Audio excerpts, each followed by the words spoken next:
Welcome to the Forever Classic Podcast, the show seeking enlightenment through video games, films, and other geek culture. I'm Alex McCumbers, and today we're taking a trip to good old Anime Land, which is adjacent to Candyland, and the only people I know who would go with me is Mr. Zack Snyder. Yeah, I would do that. And Mr. Joe Simpson. What? Yeah, They're I'm next here. to each other. Yeah.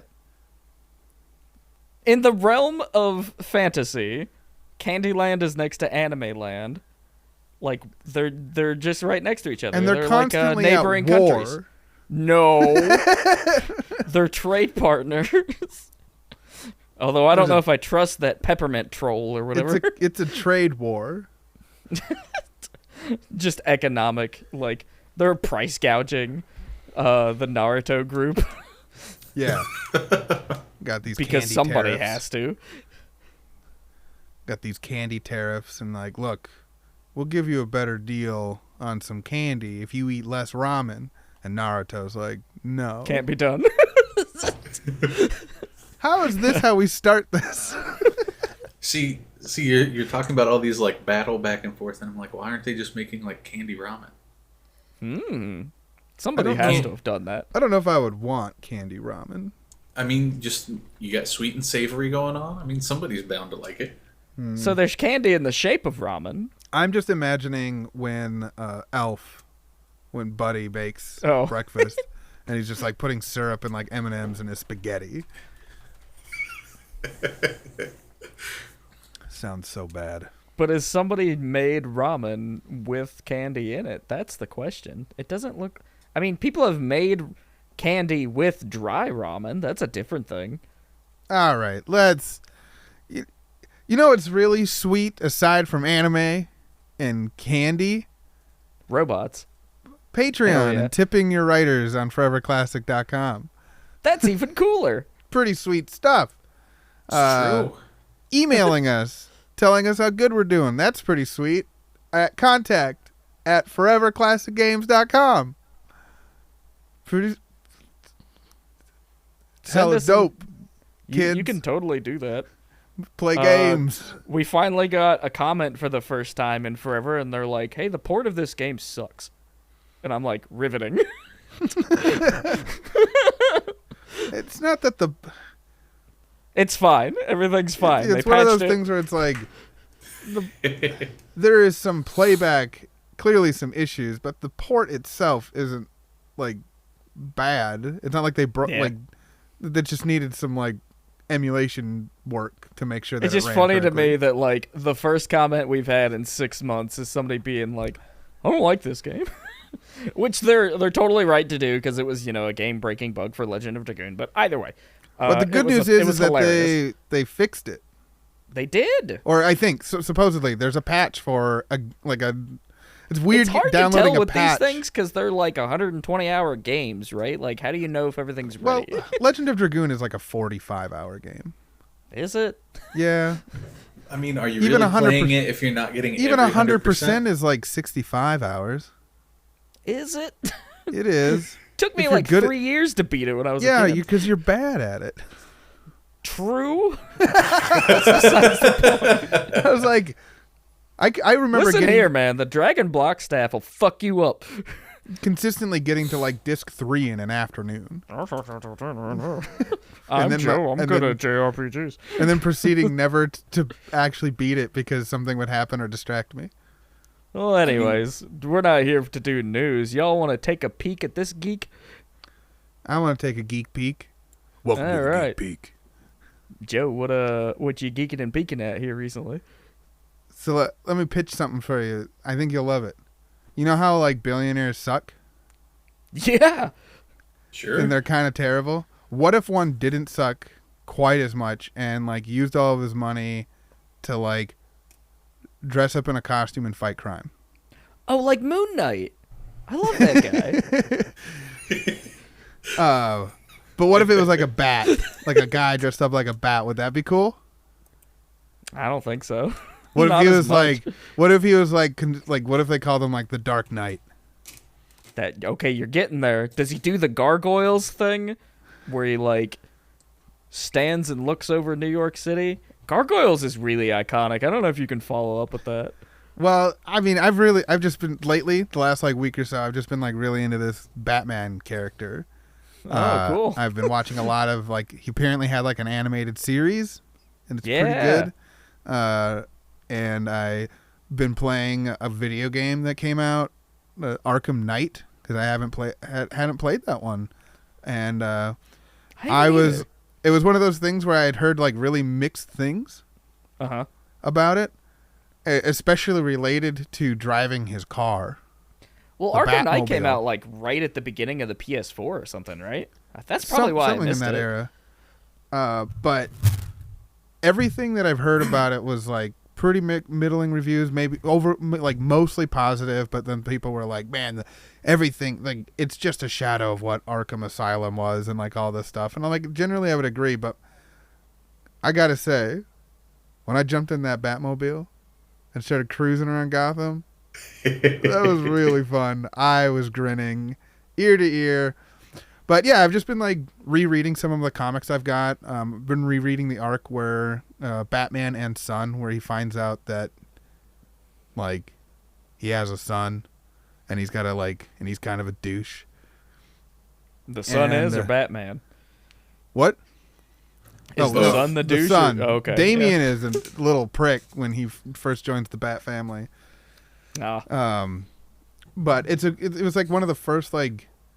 It's like a really good like progression for Batman in a sort of a stale, like just trading out different Robins or whatever. But like him having like a son was trained by the League of Assassins and like all this stuff. It's kind of an interesting take, like him trying to like basically retrain his son that like not killing is actually harder. So if you want to be a real badass, you got to defeat these people without killing them.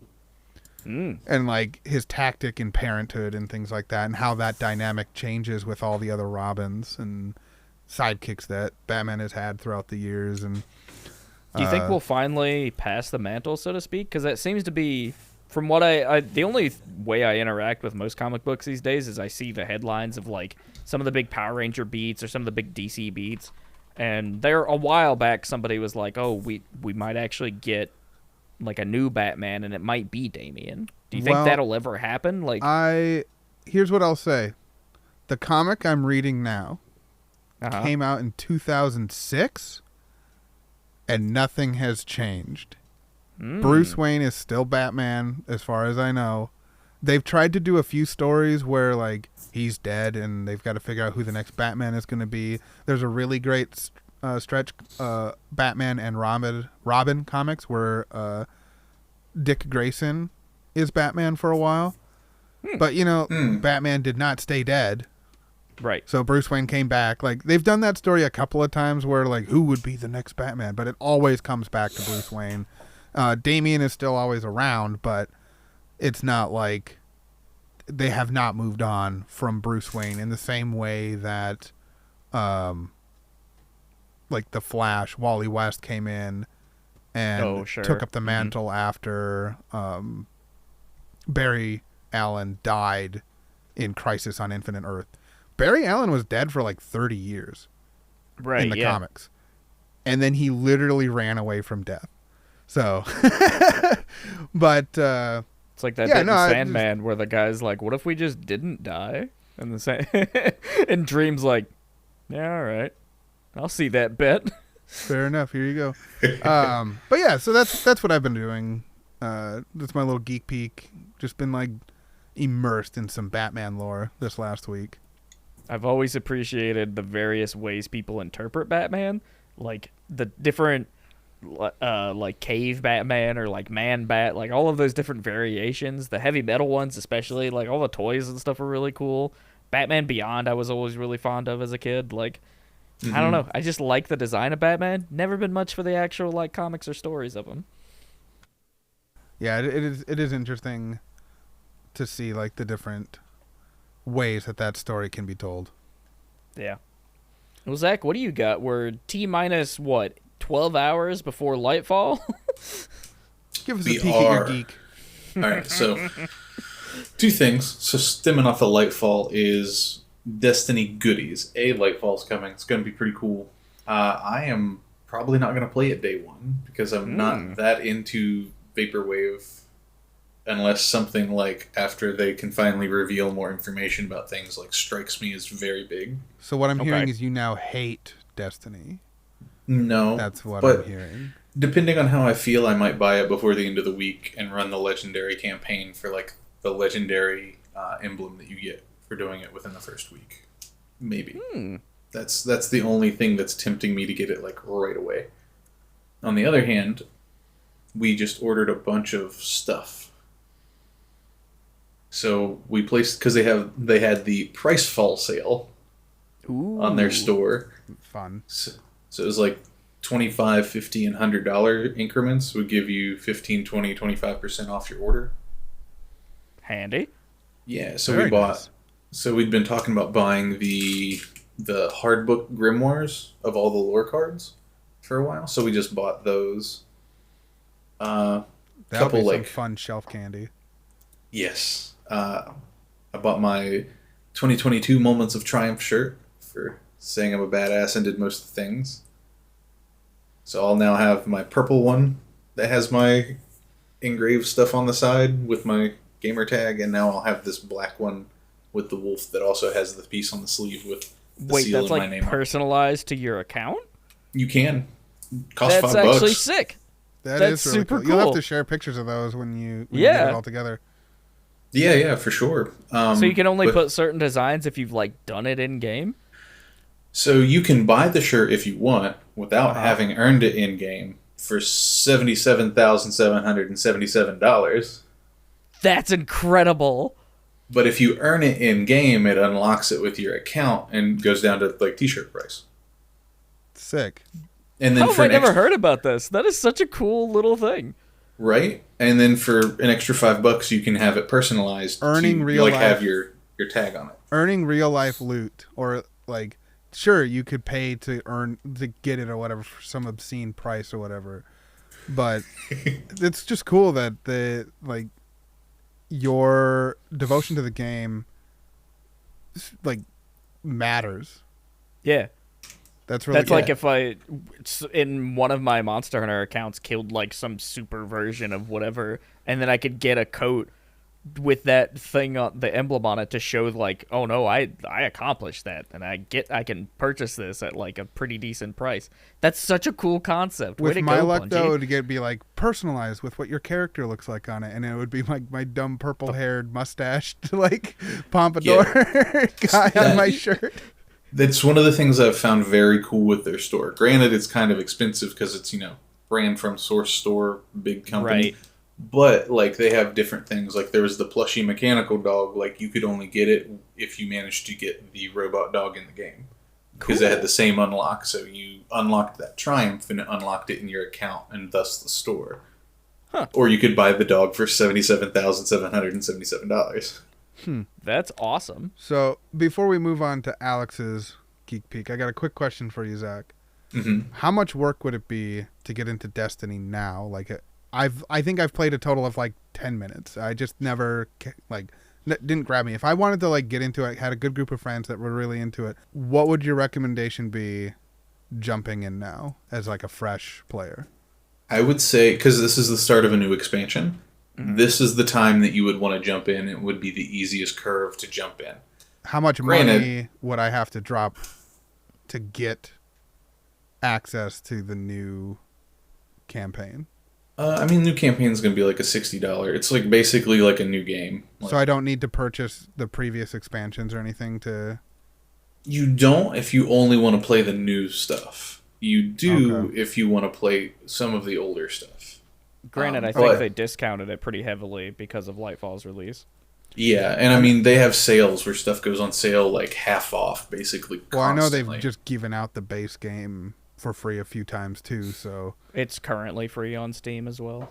Yeah, it's the base game set steadily free, and they've wrapped everything together except for Witch Queen now and Lightfall. Maybe Beyond Light's not. I think it is. I don't remember It's Looks the to me Europa. like you can get the quote unquote Legacy collection, which is Beyond Light, Forsaken, Shadowkeep, and maybe some other stuff. I don't. Here's the thing. I think you can just buy Witch Queen and it'll give you everything prior. But it is confusing from a like regular ass person's perception on the like Steam store or whatever. Yeah, and you would not want to buy that Legacy thing because Forsaken's part of the base game now, and it's basically not in the game at all anymore. Huh. Right. With some exceptions, they have like bits and pieces of it, but they did say that they're not going to remove anything from Destiny moving forward. It's like core part of expansions. So like Forsaken, they took out most of it except for Dreaming City, and then they take out the seasonal stuff each expansion cycle. I'd be curious at this point what like new player statistics are for Destiny 2 at this point. Like, I would imagine that a vast majority of purchases are current players wanting to keep playing. And for the most part, it seems like it's a pretty good value. People like buying these expansions. It feels a bit more substantial than just some DLC or, you know, some pack of goodies or whatever the case may be. And it's more of a similar pricing model to what we've seen with like past World of Warcraft releases or even like Diablo 2 expansions and that type of like you're buying expanded content for a game you love versus this live service model that a lot of games are trying to like weekly drops, weekly costumes, weekly like, and I'm sure some of that does exist within it. But it seems like this, like, overall, the core of the game is buying these expansions as the world evolves and expands and more story is presented. Yeah, so each expansion's each part, like, major story change beat, and then they made their seasonal model, which came with, like, the Battle Pass-esque thing. Okay. That everybody just gets free version of, which means you can definitely get the new, like, the seasonal exotic and all that just fine. Right. But if you bought the one thing, you just get extra stuff, extra cosmetics. You get the seasonal exotic up front and some other stuff. And then an extra copy of it later. But that's more for people who are like min-maxing power levels. Because whatever your average level is, if like one of your weapons is like way too low, you can, or a piece of your armor is way lower than the rest, you can grab that out of your seasonal stuff to bring it back up to average and kind of do stuff with. But this is where the waters really get muddy for somebody who's just not into Destiny, because you have a base game, you have expansions, you have seasonal stuff, you have exotics you can only get for a certain amount of times. Like, it's daunting and hard to keep track of. I can't imagine somebody who's into it. And this is a question I posed to Marcus, who is writing this exact guide for us as we speak. He wants to get it done before Lightfall comes out. Like, if you're a new player, how do you get into this? That would make a great article. And he's like, okay, well, let's think about that. And so we hashed it out, and hopefully we'll have that on the website by the time this episode is out. Yeah. I am technically doing some of that currently with our buddy Aces. He's been out of the game since Vanilla. Right, okay. Vanilla D2 or D1?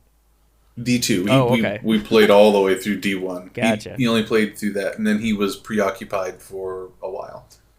But now he got back into it, and we talked him into playing the other day, and he went from 1350, which is like super, super below. Like, it's not really even where you start for most things, because like the new expansion is going to start, and everybody's like lowest light level will all be set up to the same point, and then it'll build from there again. That's why right now is a really good time to come in, because as each season goes, the light level increases the cap. So like everybody's baseline becomes a little bit different.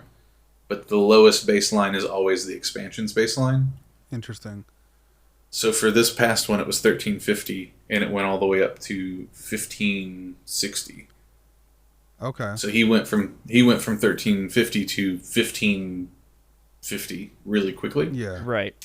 But the last your like 10 level grind is like actually like an absurd slog, which I think is kind of being addressed. But they're also making the game harder. Destiny's like more of a so challenge. Weird to me because I shouldn't like it, right? Like, it's got all the things I dislike in video games. But the one time I sat down and played it when it hit PC, I spent probably 10 hours on it in a weekend. because it was just really like, you do it, you listen to a podcast, whatever. It's a pretty satisfying shooting feel too. Like the gameplay is snappy and it feels good. They got a good thing going.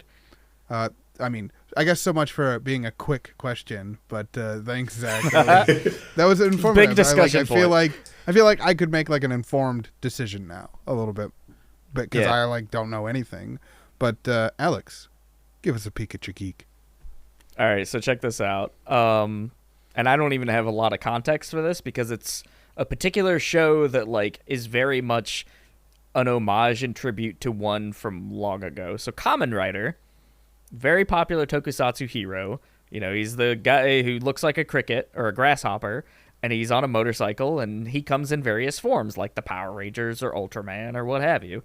Lots of these tokusatsu heroes. Ultimately, he's usually at the ground level fighting a monster, and so it's a lot of like stunts and choreography and suits and very dramatic poses and like trying to toyify things so that they'll sell to the children. But this particular one is available on Amazon Prime, which is how I watched it. Is called Kamen Rider Black Sun. It's a anniversary release for Kamen Rider Black, who was fairly popular for kind of an anti-hero aesthetic.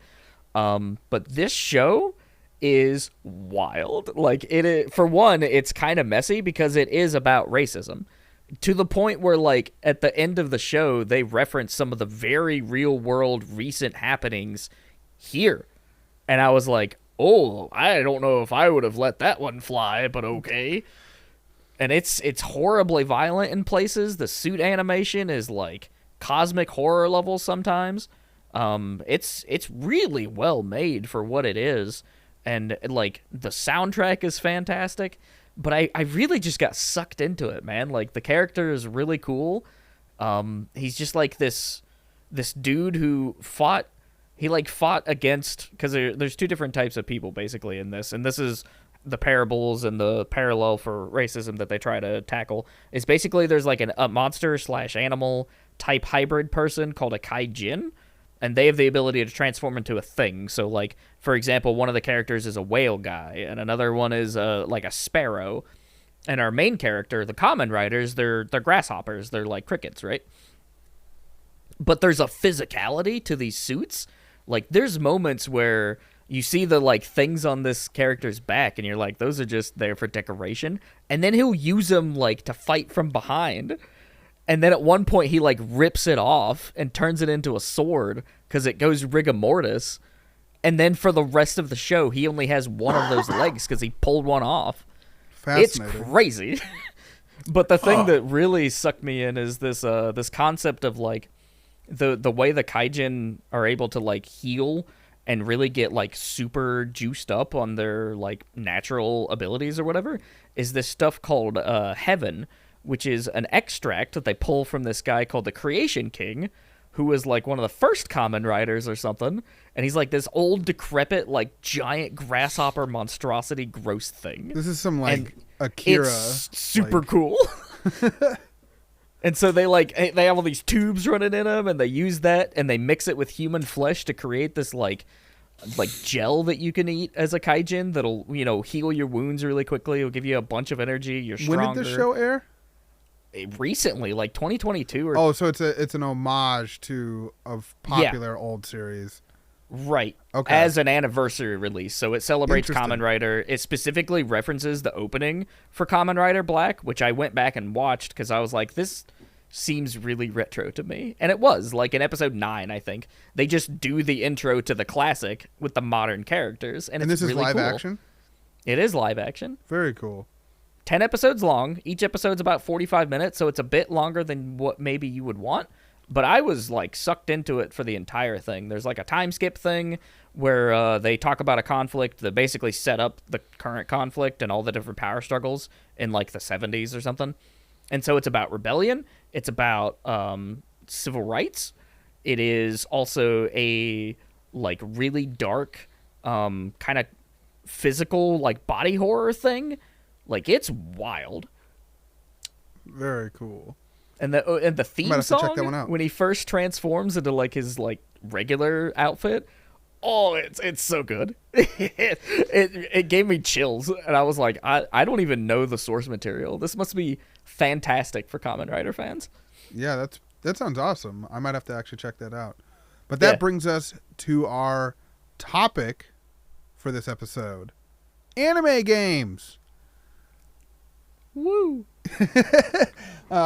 Mostly just a discussion around like our experiences and love of anime games. I think it's a particular corner of gaming that is, I think it typically gets like put into one of two overall genres typically, and then it kind of sprawls out from there, and it kind of depends on what era that you're playing too. Like, you know, there's been anime games that go all the way back to like the Super Nintendo Famicom. and Nintendo and arcade games, and you know, you talk about some of the early Hideo Kojima stuff on the Sega Saturn and stuff like that, NSX and all that crap. Yeah, like there's some cool stuff out there.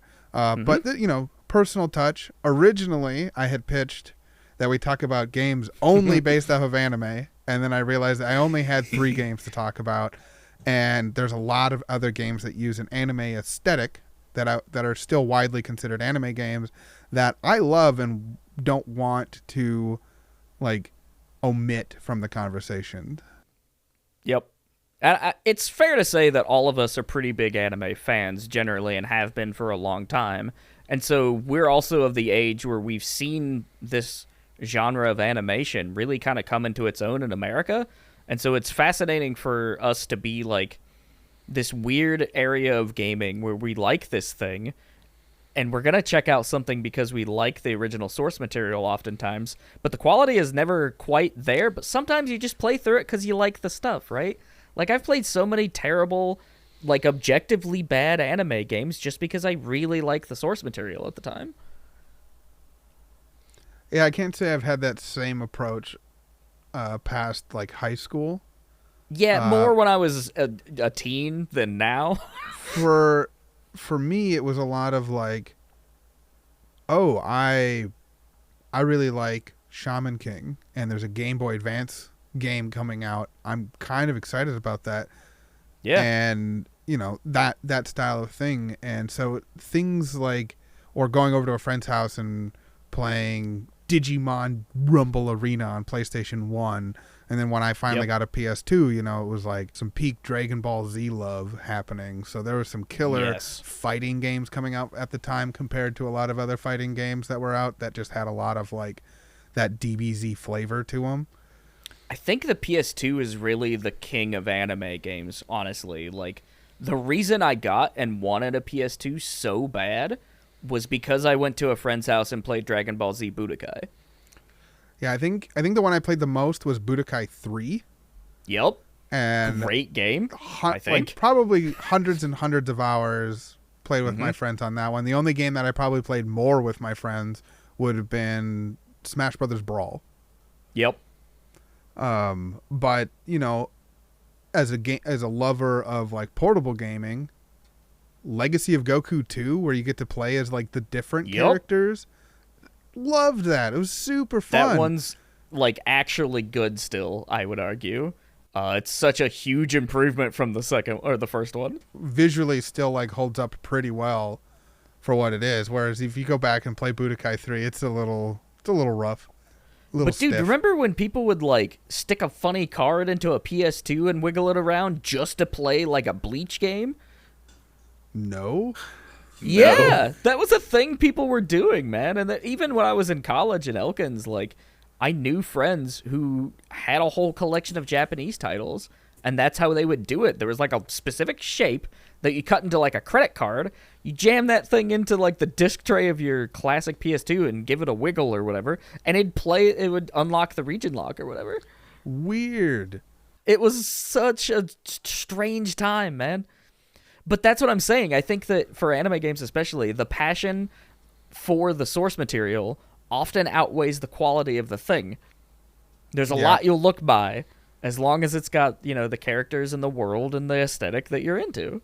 I would say that the last one I would want to mention on that area, or in that era for me, is Radiata Stories. We've talked about Radiata Stories so much. At this point, with the recent release of Legend of Dragoon on modern console, Radiata Stories is the only game from my library that I don't have like easy access to in current gaming. I can play Star Ocean till the end of time. I can play Final Fantasy 9 and 7 and I think now Dark Legend Cloud of is on Dragoon. PS2. Rogue Galaxy, like a lot of the classics on that console are now available. It's like weird that now at this point that Radiata Stories isn't available, like even just as like a port on the Switch or something. God, that would be so good, honestly. Like I'd the be way that stoked. they're releasing Wild Arms and stuff, man. Are you fond of this era at all, Zach? Like, because I know people around us who are into it, but I mean, we kind of always played, this and that. There's a lot of stuff I did not play. Yeah, I guess I probably missed a lot of that because I didn't have access to a lot of JRPG stuff. Right. Like Final Fantasy 9 was my big adventure into any of it. I think it was like Breath of Fire 2 or 3. Now, here's an interesting question. That's very anime based. Mm-hmm. Aesthetically and like surely inspiration wise, like it's definitely like they're definitely JRPGs, but I'm not 100% positive I would consider the Final Fantasy games anime games. I would once you get to 7, wholeheartedly, because it like Tetsuya Nomura, the character designer, literally cites Akira as an inspiration. Like he made those character designs, like the original artworks, to mimic what was happening in anime at the time in Cyberpunk. I don't know though, And it's like, really evident in 8, not so much 9. But 7 and people 8 are very, very anime. When people talk about anime games, though, Final Fantasy does tend to get left out of the conversation, and I think it's because they don't look 2D like at all. Yeah. It's like pixel art and then polygons. They like never even tried to like animate it. And the 2D ones are very much based off like a mono style, and also kind of built on like what was established with Dragon Quest. And so it's like a mixture of the very different Amano, right? Like, the very fairy type figures, the mostly feminine figures. And then you have something like Dragon Quest, which is obviously anime inspired because it's Akira Toriyama. And so when you meld those two things together, it kind of, blurs it up a little bit. But it still has, even the first Final Fantasies do have their roots in anime. Yeah, it's probably more towards D&D, but it's there. I think it becomes harder to define. It's just like one of those like weird gray areas where like... Which is why we chose to make this broader. Yeah, like, for sure. But like there's like you, without a doubt, when you look at even like early attempts at a Dragon Ball or Dragon Ball Z video game, they're trying to like recreate the style of the cartoon, of the anime. And when you look at like in-game Final Fantasy 7 or 8, it's like, well, those are polygons. They're like... Right. And even like... So even comparing games of a similar era, like Final Fantasy 12 versus Dragon Ball Z Budokai, like 12 is a little bit more like grounded, trying to be like a little bit more earthen tones and realistic textures and things like that. And it's like, I guess it really depends on how broadly you define anime, because, Final Fantasy Spirits Within is considered an anime film. Right. But it's all CG, kind of like way to evaluate and explore like why when you mention anime games do people not immediately think of Final Fantasy, despite the fact that it's clearly drawn from that style. And even those storytelling beats. Weirdly enough, anime has become so broad that it's such a like... As soon as you see it, right? Like, you can look at scenes from Smash Brothers Ultimate and be like, that's anime inspired. These characters are very obviously anime characters. But what makes them that, right? Like, it's something to do with the visual layouts and, like, the way things move, or the actions, or the way scenes are, like, composed. I don't know. It's weird. Zach, what drew you in? Like, what does the beginning of your journey into anime games sort of look like? Monster Rancher. I remember That's a seeing weird the one. show. Yeah, I really enjoyed the show, Uh-huh. and I got a hold of the game when I was younger, and I thought it was the coolest fucking thing to be able to put in whatever CD or movie I wanted to get a Okay. fancy Yeah, this fucking is the one I was monster. thinking. When you mentioned it, I was like, is this the one where you like put in different discs or like different Yup. like UPC codes or something to like unlock monsters? And yeah, okay. Yep, yeah, it was very cool. That was my like intro, um, and then like echoing what you said, like in late high school, college, a lot of my friends were really into Budokai, so we played a lot of Budokai. Mm-hmm. Um, Who'd I you like playing as in Budokai? shit. I think I just kind of played random because I wasn't very good at fighting games, like at all. I've gotten a lot better, but I'm not somebody I would I think consider that's good. more my thing too. But what stood out to me about the Budokai games was the load screens were like little mini games. So you'd have the little like spinning guy, and if you rotated the joysticks really fast, that guy would like move around the screen and like fly. And if you stopped, he would like stop spinning as fast and like drop down and bounce on the ground or whatever. Like the load screens were so long that they made them into like little games. But back to Monster Rancher, was that game fun aside from the like getting characters aspect? Yeah, I mean it was like dungeon crawler and like slight Like a team like a colony Tamagotchi or management. something? Well, like because you like trained them, you leveled up your monsters to go wander into dungeons with. It was very very Pokemon esque, Okay. but with not Pokemon themes. I remember watching the Um, show as a kid and seeing like the final episode or something on Fox Kids where I watched a lot of like Americanized anime. I mean, One Piece I think originally aired in America on there. And then Digimon season 3 was like the standout thing for me at the time. But it was yeah, it was a weird little show, right? Like and that was my foray into I all don't of this. I don't know if I can explain what Monster Rancher is except for it's Pokemon but not. Weird. There's a character named Mochi and a tiger thing and a golem. I don't remember what they were trying to accomplish, man, at all. But I know that like that very unique physical mechanic of putting the disc into the PlayStation and getting a monster, like a lot of people will say that's such a really engaging way to interact with your game library. For sure. Yeah. Oh, yeah. Because like I said, it was any CD. So fucking my mom had a giant library of fucking music she loved to Right. listen to. So And you'd every be like, game I Mom, I'm bought gonna came borrow with 4 you discs. borrow your whole CD binder and find a monster I like. Yeah, right? Now, those games recently were reported to the Switch, Monster Rancher 1 and 2. I don't think you can do the disc thing anymore, but they also made an Ultra Kaiju Monster Rancher, which is just Monster Rancher again, but it's monsters from Ultraman. And according to these screenshots, apparently you can just get Ultraman, so that's kind of weird. I also noticed that you have the Tales series listed down, and I remember on GameCube playing Symphonia a bunch and enjoying that one. And then I kind of put the series down for a long time, and then in college, Tales of the Abyss on 3DS came out, and that sort of like put my eyes back on the series, and I've played a bunch of them since then. When did you get into the Tales series? With Tales of Zestria, because I watched the anime.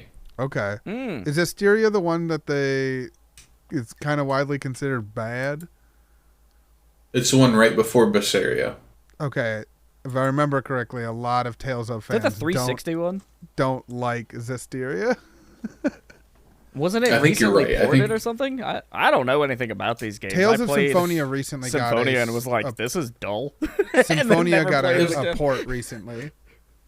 Apparently it's a Yeah. bad port. Yeah, that's what I've been hearing, unfortunately. That sucks. Yeah, Zestria looks like it has pretty rough reviews, sitting around like a 6 to a 7. But I know that What was the new one that came Berseria- out?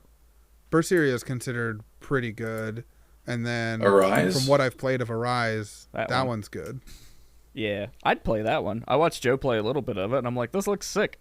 Yeah, it's pretty cool. It screams like kind of like emo anime, like I'm gonna be super cool and half my face is covered by this mask. Who am I? See, the old ones man? felt like Kmart JRPGs to me. Like, they're really bargain bin, in my opinion. Like, the writing is really basic. The like environment design was really basic from what I had experienced in other titles. Like, I don't know, something about it. I'm like, this feels like the things that I like, but way worse. I would completely disagree. Symphonia was like a pretty like gameplay wise, and the way that it like its story was a little basic, but like presentation wise, nothing else really looked like it.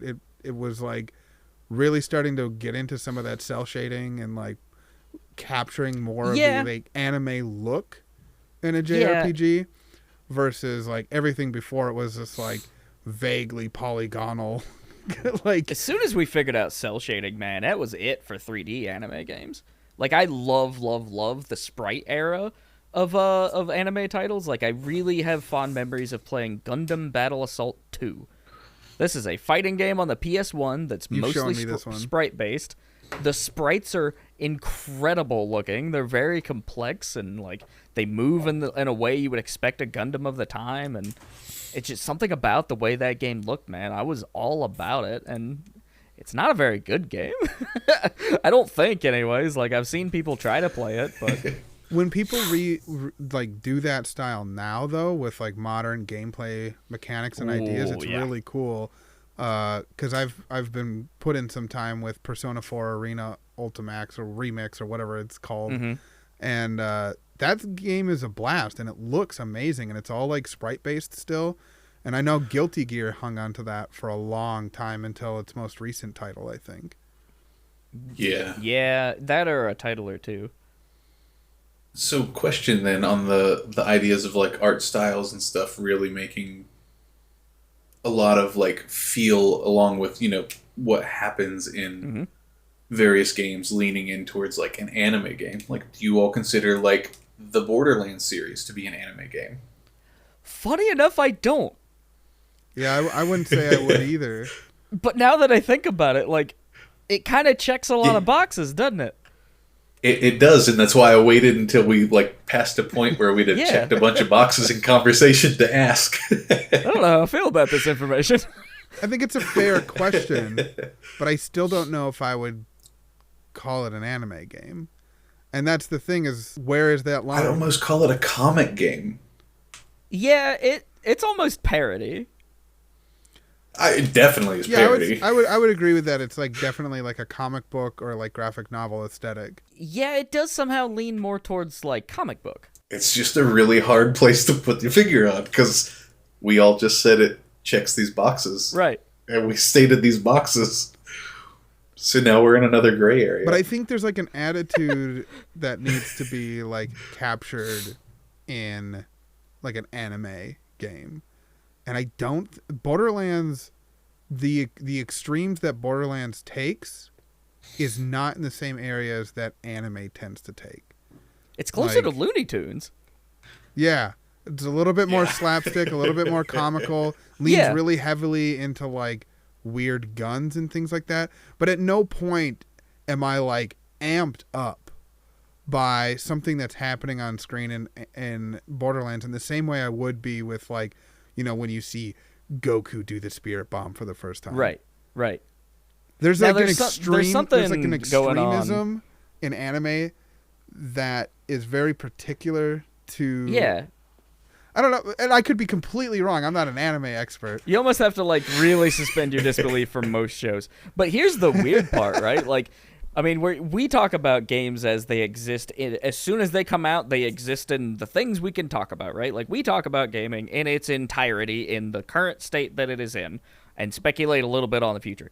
But like, because anime has certain styles from era to era and from, like, artist to artist and, you know, studio to studio and whatever, like, there's certain games that'll lean on very particular styles. Like, I really like the Alundra game on PS1, which is basically just a hard Zelda, but it starts with, like, this kick-ass, like, 80s anime fantasy thing.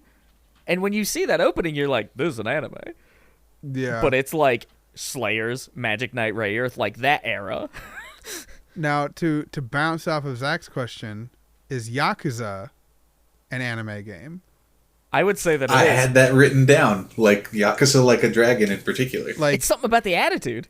it's something about the attitude. It feels Uh-huh. like an anime game, but visually, it's not really. It's Like, when you exaggerated look- movements.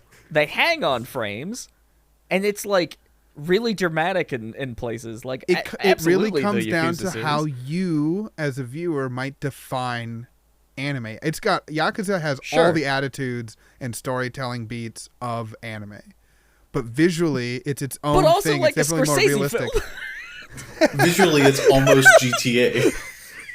Oh my goodness. I'm glad This that is we what I opened love this. about this chat is it's like so every time you think we've got it, we don't. Yeah, I'm really glad we opened the question up beyond just things only based off of anime that existed or whatever, because then that's just licensed games from animes. Sure. But now Now that we've licensed opened it games up are getting to like, better. yeah, They are. Finally, like I don't know if the new One Piece Odyssey is any good, but that's a fairly impressive looking RPG. And we have a Fairy Tail one too, I think, by a similar studio. That's cool. I didn't know about the Fairy Tail one. I really liked Fairy Tail a lot. Yeah, I think it was a fairly middle of the road game, but again, if you're somebody who really likes Fairy Tail, you might super like this game. And I think ultimately that's what a lot of these like licensed people are going for first is, do we have the right music? Do we have the right visuals? Do the characters look how they do? Do they have all their moves? this is just sort of making me want to like explore more of the history of anime games, like experience it, like some of those Sega Saturn games or like Lunar story Yep. on like PS1 or something, and like because most of my experience is PS2 and on, or Game Boy Advance or something like that, and recent releases like the Ni no Kuni series, which are phenomenal and heavily inspired visually off of like Studio Ghibli film, and Studio Ghibli even had a hand in the first game. Like that kind of stuff really makes something stand out and pop when you're playing it, and gives off certain feels. Certain art styles definitely like capture different eras or feels and nostalgia for different people, and I think it's a fascinating aspect to anime games in particular. That'd be a really fun project. Yes. That would be very, very cool. That should be a very long project. It would take forever, Like, if we- especially if we're going to consider things like the MSX, which has a whole like subsection of titles. Even something as simple as going back and playing Snatcher, right? Yeah, like I've never Or done that what personally. is it? Police Knots is the Yeah. other one that he's done. Like going back and playing some of those, like when full motion video was like the big thing, and how they were implementing it with anime at the time, is an era of anime games that I've never touched. I've barely even heard about it, but it's cool. There's a lot of sexy games on the MSX I'm finding. You're missing out. I'm flicking through screenshots of like MSX anime games, and it almost immediately went into the not safe for work territory. So Well, it's a good thing so you're here's at the home. thing. That's a whole nother level of culture too, right? Like somebody out there is making booby games on the MSX in Japan, and that's all like probably 1,000 titles that we just don't have information for, and that shit keeps me up at night. Because I mean, I that's suppose that's information another that needs to be segment- cataloged somewhere. Another segment of this conversation that we're probably not going to talk about much: hentai games. That's a whole thing. They're anime games, right? Like they kind of Yeah. have to be. Like hentai Man, is that's- specifically pornographic anime. And fan games are all over the place. We've talked about those a lot on this show. Like a lot of them, one of my favorite things is people will take something that doesn't exist, right? Like they'll take Pokemon as an engine and they'll make a Digimon game, and I'm like, sick! I've always wanted this. I can run around with Metal Greymon. That's awesome. Or they'll hack the language so that I can play the PSP Digimon game that never hit American shores, but I can load it into my PSP and get it running, and it'll work, and that's a cool novel experience, right? Like, I just appreciate the fact that we live in an era right now, the three of us, in which we can find this information, and we can probably play these titles. Yes, and I want to piggyback on that with the idea of DLCs and mods to things. Yep. Mm-hmm. Like, I'd say DLCs, but be much more in mod territory, like up there with fan game territory. Like, right. Whole, like, redone engines are just things that, like, redo, like, this whole game. Be like, say somebody made Elden Ring look like fucking Dragon Ball or something. Right, yeah. Like, for example. Mm-hmm. And in the whole, now the game becomes very anime-esque, or can completely fall into, like, anime game territory, but it itself is not. And now, like, really young children that are into that Roblox stuff, they've got a whole genre. There's, like, a kaiju game that kids play. There's one where they, like, run cars into giant, like, anime characters. And they're, like, there's all these, like, millions of hits on YouTube. I researched this shit for work, right? And it'll be, like, in Roblox, you can now play as Rodan. And it'll have, like, 500,000 hits. And I'm like, these kids know about, like, retro kaiju like this because of Roblox? That's so weird to me. And it's totally like it's the newgrounds of their generation, right? Like we played all sorts of weird stuff. God. Remember Super Mario Brothers Z? Where they took the Mario sprites and turned it into like this Dragon Ball style epic? My goodness. You just untapped some like that was a floodgate. Remember Adventure Quest? Very much based on like 70s, 80s anime styles. Represented right. And they had art style. Yeah, and they had Grand Quest was something that came out on PS4. Yeah, and they were all based off of like Adventure Quest. I would love to sit down and talk to the people that make Adventure Quest, because when I was a kid, that was one of, I guess when I was a kid, I mailed in my subscription once, because at the time you could get like server priority if you just sent them $15 in an envelope. And I did it, and I was a guardian in Adventure Quest, like one of the first or whatever, for like years, and you get all sorts of cool like extra quests and stuff. Like that's a core memory for me, like, because that was one of the few games that my internet in West Virginia could play. Neopets sort of had an anime aesthetic. Yeah, it and did. I was like, I remember not understanding anything about it, and people would like figure out how to like get their like monster to change and grow, and I'd be like, how do you do this? Well, I went to this and I'd do that, and then it wouldn't happen for me or whatever, and it was just like, all right, well, that's what I wanted most as a kid, man, was things that were in my interests but represented in a way that was really cool. Like when I found out the Super Robot Wars existed, I was stoked. I'm like, you can play Fire Emblem with Gundam characters? That's super cool. And funnily enough, I got into ROM hacking, played the GBA version, because for context, Super Robot Wars is this giant crossover tactical RPG, right? It's got all these characters from Mazinger to Gundam to Ava to all this stuff. But for the longest time in America, you would get Super Robot Wars with original characters and not the licensed characters. And so I found a way to play the GBA version that had the licensed characters with a fan mod in it, and I was running around with like Shining Gundam and Mazinger, and this is how I like really like started figuring, like, from a history perspective, I was meeting these characters and I'm like, who the hell are you? And so I'd Google it, right? And then all this history. And so I love stuff like that. But like nowadays, you can get Super Robot Wars and it has all the things and it's really robust and it's got all these crossovers and stuff. And so just being a fan and wanting things to be like good, that's where I think anime games is kind of heading, because even all the cash grab stuff is mostly on the mobile platform. When it comes to consoles and PCs, we are finally getting a lot of like licensed anime titles that are like made with people like us in mind, who are really kind of conscious to what's in their games. Before we get any farther away from it, because it won't make sense to come back to it, do you remember the Dragon Ball Z fan game they were trying to make on the Unreal Engine for a while? No. I think so. You like fly Where it around looked- as Goku? Yeah, I mean, I think the big showing of it is that they were running around as either Goku or Vegeta. Yeah. The ground was completely like breakable. It almost felt like you were playing like Metal Gear Solid 5 detail. Yeah.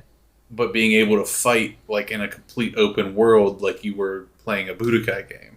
Like a dude like did a spirit bomb. It looked so fucking good at the time. I remember that just sticking with me. Do you remember the Attack on Titan Unity game that were like the little chibi guys, and it had this really robust like mechanics and physics system, and it was awesome.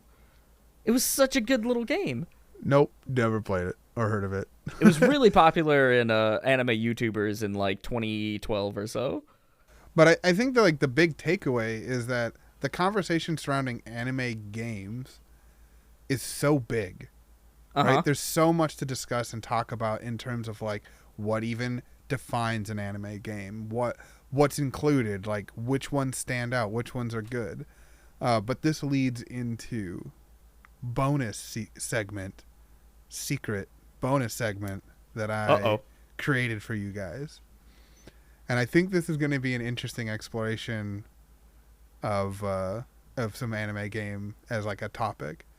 I've got pulled up a list of the best-selling anime video games of all time. Oh no. Oh boy. And I want you guys to see if you can guess any of them. Dragon Ball Xenoverse 1 or 2? Both of them are on here. Xenoverse 2 is the second highest best-selling anime video game of all time at 9 million units.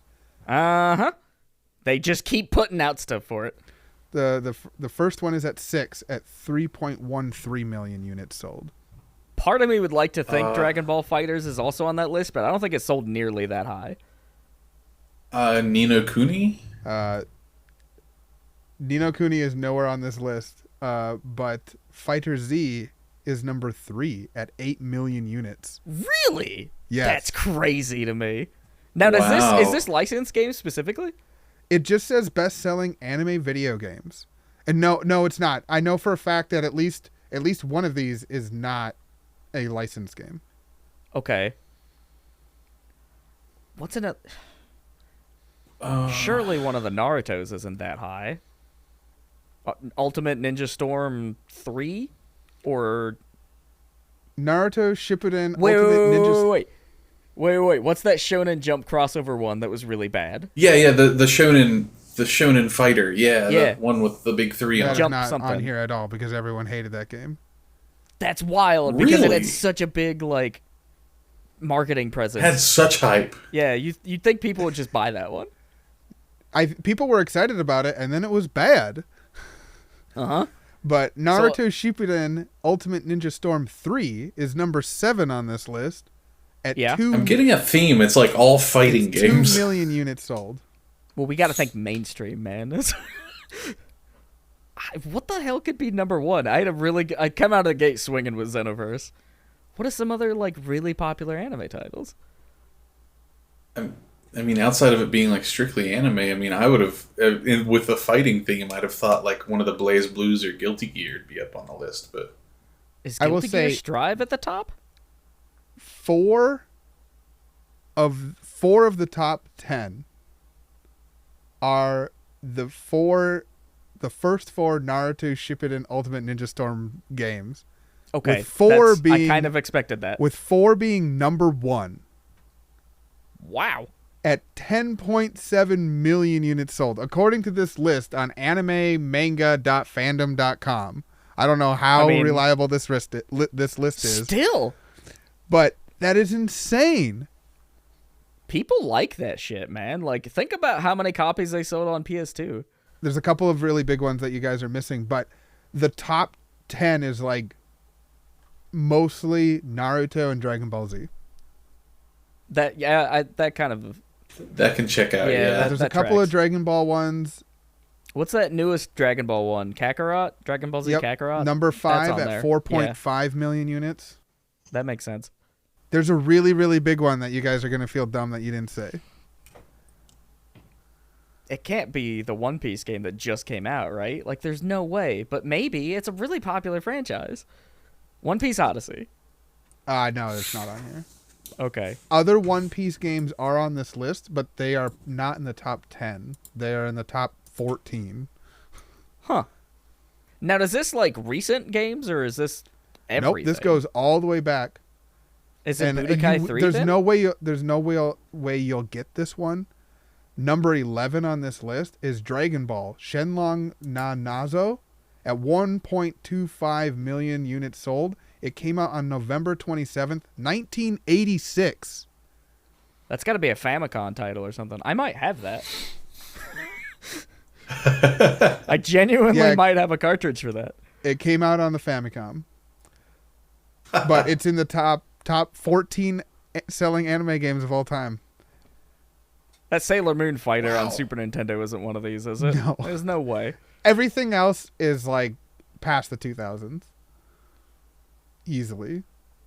And we've already pretty much noted all the Dragon Ball ones. Like Budokai 3, Tenkaichi 2, I assume was a big seller. None of those are on here. Raging Blast? Nope.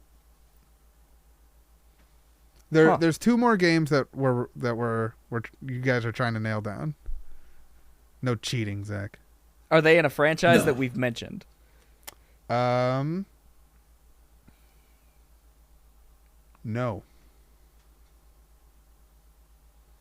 Attack on Titan. No. Something.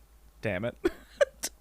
One of them is fairly recent, as of 2021. Is it a Muso game? Really? Like a Dynasty Warriors? Nope. It's a fighting game. And it's not.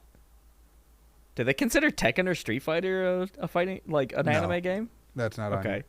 Because I think Tekken 7 sold a lot. Again, I don't know how like reliable this list is or what they defined as. I don't know if this one was like overly well received. The other one I'm waiting for is critically acclaimed. Is it one of the Demon Slayers? Demon Slayer, Kimetsu no Yaiba, the Inokami Chronicles, 1.32 million units sold, is number 10 on this list. Just cracked it. It's very representative of the source material, if anything, visually. Oh, yeah. That makes sense. There's one more left. Critically acclaimed. Has been one of the highest recommended JRPGs of all time across 3 console generations. Dragon Quest 11? No. Across 3 generations? Like it's Console been remastered? generations. Xenoblade? No. That's a good guess, though. It's not going to be a Pokemon or Digimon, is it? Pokemon. Yeah, that would be if fair. this included Pokemon, the top 10 would just be Pokemon games. Let's be real. Yeah, the most recent Pokemon game has sold more units in its first weekend than the number one on this list, because I think they sold like 11 million units or something in its first weekend. I really want to see the playtime, though, and just figure out when the drop-off happens. They announced $35 DLC today. Anyways, so what is it? It's Persona 5. Yeah. Oh, duh. Okay. I know. It's one of those things where you're like, oh, now that you say it, yeah. 5 million units plus. I don't know what the plus means. Estimated. But, yeah. September 15th, 2016. Highly regarded. So what was number 1? Number 1 was Naruto Shippuden Ultimate Ninja Storm 4. Yeah. 4. Road to Boruto or whatever it's called. But, yeah. Huh. That well, they're doing a repackage of those Ultimate Ninja games here pretty soon. I guess people really like those. But yeah, I thought it was I just looked it up out of curiosity. I was like, this will be a fun thing to visit, because the top 10 is 2 franchises and then 2 other games. So 8 of the games are Naruto or Dragon Ball. That's crazy. And then Demon Slayer and then Persona 5. Which shows you show the impact. How successful Fighters was, though. Even though it's a hardcore fighter. Fighters, but then also just Persona 5. Yeah. Everything else is a fighting game or an action RPG. And those are fan servicey as hell titles as well. When you play those Naruto games, there's 150 characters in them or whatever. Right. But think the Persona series is pretty well highly regarded, fairly does pretty well critically. But to tell you just how popular Persona 5 has gotten and how well received it was, it just gets bigger every year, man. And then with the recent releases on current platforms and the Switch release, I'd be curious as to how many numbers the Switch itself pumps. Because I got to say, I've been playing it on my OLED. Love it. It's a great way to play that game. Cuddle up in bed for like 30, 40 minutes before I go to sleep every night. Just chipping away at it. So I guess right to kind of like close this out here, if there's one anime game that you wish you had that doesn't exist or that you've never played, what would it be? Like, what franchise, what type of game? If they revisited and made action RPG based off of Full Metal Alchemist Brotherhood, because we haven't gotten a Full Metal Alchemist game since the original anime, and I don't think it was a very good game. There's a mobile one that's got some production value to it, but like a full like a solid like action based Full Metal Alchemist that followed Brotherhood specifically. Yep. And like where you was could able go to through capture the entire that like area. God, that'd be cool. But that like captured the like story and look of Brotherhood. That would be my choice. Shit, I don't know. I don't know why this is the first thing that pops into mind, because I know that like Made in Abyss has a game of its own, but I have no idea anything about it. Yeah, that could be your answer. But when you were talking about it, I was like, oh man, I was like, Made in Abyss, but something like Mega Man Legends style. Ooh. I was like, might be highly appropriate for it. I could see that. I think that Big Booty Girl 7. You know what? I'm gonna go against the grain here. I think that old school anime cyberpunk aesthetics is very, very cool. I think you could do a hellacious like point and click style Akira title. Ooh. Or like a character action game almost, where you're exploring the city, third person. You get to ride around on the motorcycle. Like, give me a third person reason to play through Akira and like have big character moments and have. I could see that working really well. I could see that working really well if you were like a side story that was happening during the events of Akira, so you would see like different moments play out, but from a different perspective and have different impacts on what your character is experiencing. If it's like a point and click, like classic anime game from like the Sega Saturn or whatever, I could see that. You could also really cool. expand that and actually tell the story outside of what's in the original film, because that's just the beginning, right? Right. Well, the original film is like the first volume or 2 volumes of 8 massive volumes. Like, there's a lot of story there that doesn't get told in the movie. The movie's great, and it's one of those interesting situations where the guy who created the manga got to direct the animation like adaptation of it, which is really cool. I think the only other case I've ever seen that is Hayao Miyazaki and Nausicaa. It was a manga first that he did. That's an incredible read. But the movie is also incredible, but only covers half of the story. It's wild. That's another one. Like Nausicaa and the Valley of the Wind would make us sick, like Zelda-like, right? Yeah, like a 3D Zelda, like Breath of the Wild. Oh, Too bad he hates video games. Berserk character action game where you fight monsters and stuff and like explore legit. like Miyazaki the dark fantasy. Hates video games. He thinks that they are a detriment to society and the worst form of art. He also hates animation, so that man just like hates everything about his own life. He's big old sourpuss. An Evangelion fighter. Makes beautiful, cool. warm and fuzzy movies, and then he himself is just like, I'm gonna smoke this pack of cigarettes and hate everybody. There's so many things that I would love to see, but the Full Metal Alchemist one I think is like, you could do a lot with that. It would be cool. Just do what they're doing now. Just make a Dragon Quest, but stick anime on top of it. All right. Well, thank you everyone for listening to this episode of Forever Classic Podcast, where we talked about some anime games. Hopefully we were entertaining or brought up some interesting ideas. If you have any questions or comments or would like to add to our discussion, feel free to reach out on our social medias or on our Discord or even on our email, which is just contact@foreverclassicgames.com. This has been great. I love this conversation a whole lot. We couldn't do it without you listening and encouraging us in our filthy habits of talking about video games and thinking anyone cares. But stay cool out there. That, I don't think they can stop us. Yeah, we'll just keep doing this. We'll just keep doing this, even if a podcast plays in the woods and no one can hear it. Is it still a podcast? Yes. Yes. Indeed it is. All right. Well, stay cool out there, folks. Play some games. And until next time, bye.